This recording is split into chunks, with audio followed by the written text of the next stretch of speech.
કિરણ મારી વાત સાંભળ, મારી વાત સાંભળ. જો સમજવાની કોશિશ કર. મેં કઈ નથી કર્યું. એકવાર જો મારી સામે જો. કિરણ શાંત થઈ જા. પહેલા શાંત થઈ જા. મારી વાત સાંભળ. શાંત થઈ જા. જો ભાનમાં આવું તો આ શું કરે છે? કિરણ શાંત પડ તું. શાંતિથી વિચાર કર.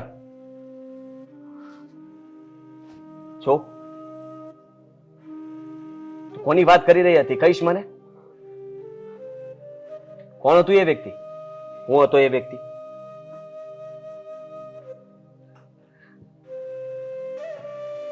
કિરણ, તું સાજી થઈ ગઈ? એક મિનિટ, થોડી વાર માટે કોઈ કઈ નહીં બોલતા પ્લીઝ, ચૂપ. કિરણ તને પૂછી રહ્યો છું, તને બધું યાદ છે? હા, કોણ છે? કોણ છે આ?